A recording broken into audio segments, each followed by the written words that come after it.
The biannual report on the assets in education field, building expectations, delivering results, includes the growing body of evidence from research demonstration projects and policy experiments by state and local governments, which demonstrates the support and need for children's savings accounts, commonly known as CSAs, as an approach to expanding savings opportunities for college.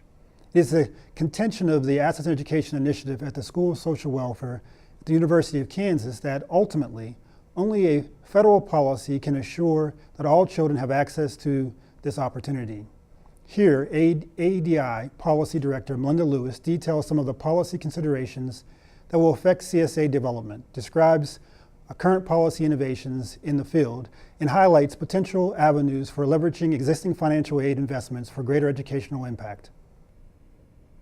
Today, with college costs rising and educational outcomes largely stagnating, there may be a window of political opportunity through which to propose an alternative to the federal government's primary financial aid investment, student loans. But if we want low-income families to save, and to save enough to provide a meaningful asset path to improved outcomes, we'll have to build new avenues for their asset accumulation. Our current asset building vehicles, 401ks, state 529 plans, traditional home mortgages, disproportionately benefit wealthier families. Children's savings accounts, properly designed, can step into that breach.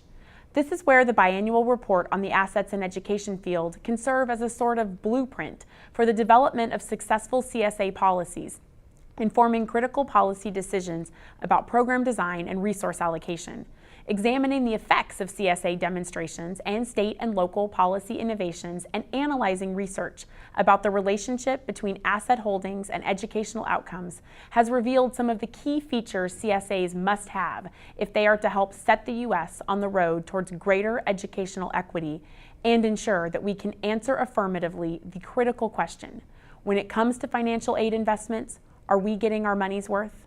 First, every child should be automatically enrolled in a CSA, preferably at birth. While Americans are sometimes hesitant to adopt one-size-fits-all policies, the compelling evidence about the importance of early and universal participation and the field tests that have seen better participation and stronger outcome effects when families have to opt out instead of opt in reinforce the importance of ubiquitous account access. Because individuals and households tend to move in and out of official poverty ranks, and to maximize educational savings and corollary attitude and behavior effects for all children, universal enrollment beginning as early as possible is best. But universal account structures don't have to mean that everyone has exactly the same experience in a CSA, particularly if we are to realize assets' power to chart new educational trajectories for those disadvantaged today. Automatic enrollment should be combined with concerted outreach to and special incentives for low-income households to increase awareness of the account and plan for future deposits. In many ways, CSAs need to provide low-income children with access to some of the same educational asset effects that wealthier children enjoy from their parents. To get there, we have to acknowledge the barriers they face to saving today and build savings incentives and program structures that can help overcome them. Second, access to accounts and ability to accumulate sufficient capital is critical if CSAs are to represent fundamentally new asset accumulation opportunities that provide real added value for families currently disadvantaged. To maximize savings for low and moderate income families, as well as encourage future savings, CSAs should be seeded with initial contributions from public monies, and contributions should be matched with public funds to accelerate asset accumulation, engage parents in planning for children's futures, and leverage parental expectations and aspirations for their children. This match could be issued in different forms, transferred directly into the account or as a refundable tax credit. There are precedents here in research experiments and policy innovations. As of September 2012, 23 states had implemented matching components within their state-sponsored 529 plans, sometimes one-time grants available for children regardless of family income, and sometimes subsidies targeted toward lower-income savers to parallel the subsidies provided through the tax code to wealthier savers. We know from research that children do not need to be able to finance their entire college educations from savings in order for those savings to result in improved outcomes. But if low-income children cannot expect their savings effort to accumulate assets significant enough to reshape educational prospects, CSAs will become yet another institution unsupportive of their educational aspirations. Relatively small tweaks in CSA policy, essentially getting the details right, may make a significant difference too. Establishing accounts in children's own names, for example, would reinforce the higher education goal, since these dedicated school assets tend to have greater educational effects. Low initial deposit requirements would get accounts opened for children whose families have very few resources to divert to saving, triggering the expectation that college is part of the future, even before real asset accumulation has begun. Savings initiatives should also include financial and college preparatory education to build the total complement of human and financial capital needed for success. This education should take into account the differential access to financial information for low-income children as compared to their wealthier peers. Financial education is widely regarded as a component of economic security, and CSAs provide an excellent vehicle with which to engage children in their financial decisions. However, it is likely that the financial and college preparatory education does not have to extend across a full school year, but can be short modules offered each year to students, maybe once a week over a month's time. Once children have accounts and a motivation to become astute financial operators, policies can allow flexibility in program design and still see children's financial capabilities increase. In all facets of CSA policy design, best practices should be considered against questions of political feasibility.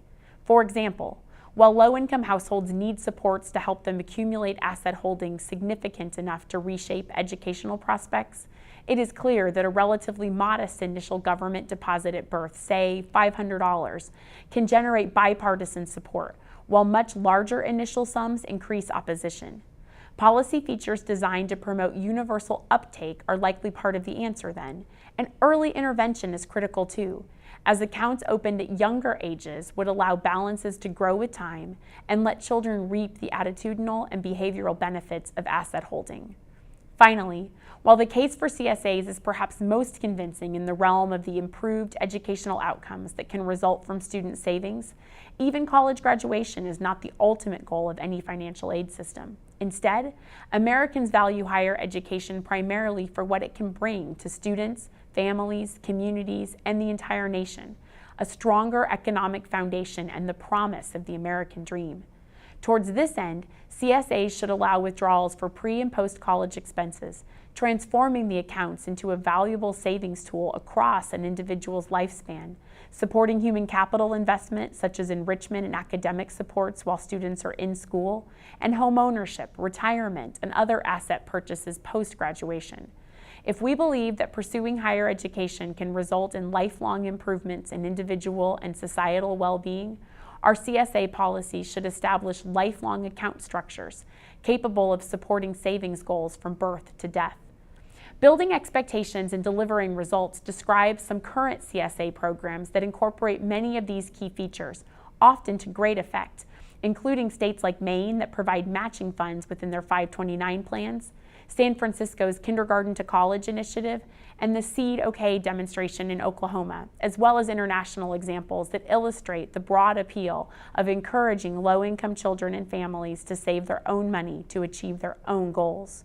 The report also details policy proposals such as the Aspire Act, which would create a savings account for every child in the U.S., capitalized with a $500 seed deposit at birth, and the American Dream Accounts Act, which would use existing Department of Education dollars to develop online platforms that partner students with entities providing children with savings accounts and other college readiness tools.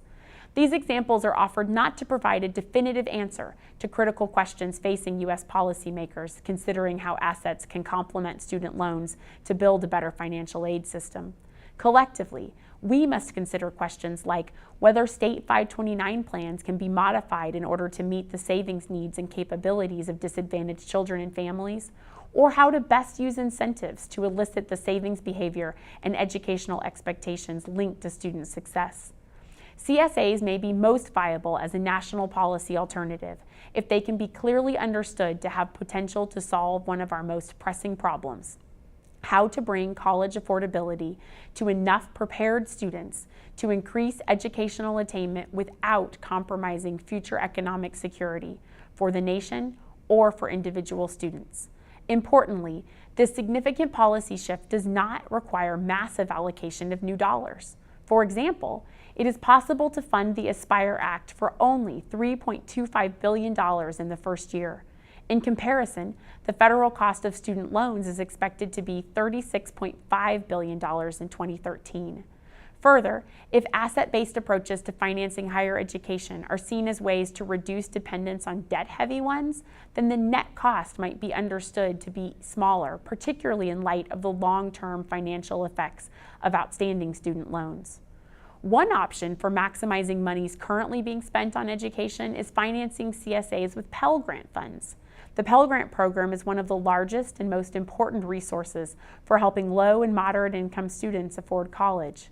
One way to potentially enhance the program's impact would be to add a savings component using CSAs rather than issuing awards at the time of college enrollment as currently constructed. This early commitment approach to Pell Grants could stay within the total fiscal footprint of the current program, but by manipulating timing, could leverage parental and student contributions and potentially shape student educational outcomes during the years leading to college enrollment. Having such funds set aside for students could motivate more of them to prepare for, apply to, and ultimately complete college, particularly if the accounts are opened even earlier than suggested recently by the College Board. This is a universal, lifelong, progressive policy that has a real chance to increase college attainment and build assets among all of our citizens, while leveraging resources already earmarked for college financing. These various developments should not be considered competing approaches, but instead distinct and potentially complementary options for answering program structure and delivery questions in children's savings account policy, in light of mounting evidence demonstrating the value of using asset accumulation to improve higher educational attainment and address pervasive disparity. CSAs offer significant promise to deliver improved outcomes, reducing the debt burden and increasing the value of a college degree, engaging children in school and improving academic preparation, and priming students for saving beyond college graduation, but only if we get the parameters right. That requires understanding the decades of research revealing how assets work to influence students' attitudes and behavior, and what features need to be in place to trigger these effects. It will demand coordinating national CSA policy with other systems, including elimination of asset test and public assistance programs, protection of CSA balances from means-tested financial aid eligibility, and appropriate tax incentives to parallel the advantages afforded to wealthier savers. Designed correctly and situated appropriately, children's savings accounts may be our best hope to transform higher education, how it is financed, who can afford to attend, how students envision it as part of their futures, and the effective value of a degree. And CSAs can work in a way that Americans understand through hard work in school and asset accumulation. Perhaps most importantly in today's political and fiscal climate, they could be largely financed by using money already committed to education, but in a smarter way. Building expectations and delivering results reflects our best understanding today about what CSAs need to look like and how they need to work in order to realize that potential.